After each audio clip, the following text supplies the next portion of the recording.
طلاق ثلاثہ کو جرم قرار دیے جانے والے دن آج یعنی 1 اگست کو یوم حقوق مسلم خواتین کے طور پر منایا جا رہا ہے۔ مرکزی وزیر برائے اقلیتی امور مختار عباس نقوی نے میڈیا سے بات کرتے ہوئے کہا کہ وزیراعظم نریندر مودی کی حکومت نے 1 اگست 2019 کو طلاق ثلاثہ یا طلاق بدعت کو قانونی جرم قرار دیا تھا۔ 3 طلاق کو قانونی جرم بنانے کے بعد 3 طلاق کے واقعات بڑے پیمانے پر کم ہوئے ہیں اور ملک بھر کی مسلم خواتین نے اس کا استقبال کیا ہے۔ ہمارے نمائندے خرم اس وقت ہمارے ساتھ جڑ چکے ہیں۔ خرم، آج یعنی 1 اگست کو یوم خواتین مسلم خواتین کے طور پر منایا جاتا ہے۔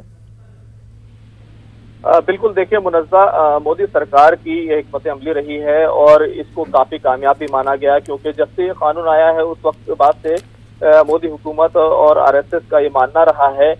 کہ مسلم خواتین کا کافی سارا ووٹ وہ بھارتیہ جنتا پارٹی کو ملا ہے۔ تو ایک طرح کی یہ ووٹ کی سیاست ہے، اور دیکھا جائے تو جس طریقے سے یہ پورا ٹرپل طلاق کا جو قانون پاس ہوا تھا، اس کے خلاف طلاق بدعت جس کو کہا گیا، اس کو لے کر حالانکہ مسلم تنظیموں کی کافی مخالفت ہوئی تھی، لیکن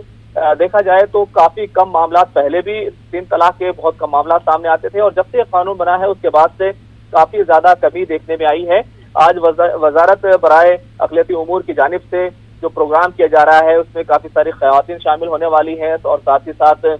وزیر ماحولیات بھوپندر یادو شامل ہوں گے، اور بہبودی خواتین اطفال وزیر جو ہیں اسمرتی ایرانی مرکزی وزیر، وہ اس میں شامل ہونے والی ہیں۔ تو یہ تمام چیزیں ہونے والی ہیں، اور پورے ملک میں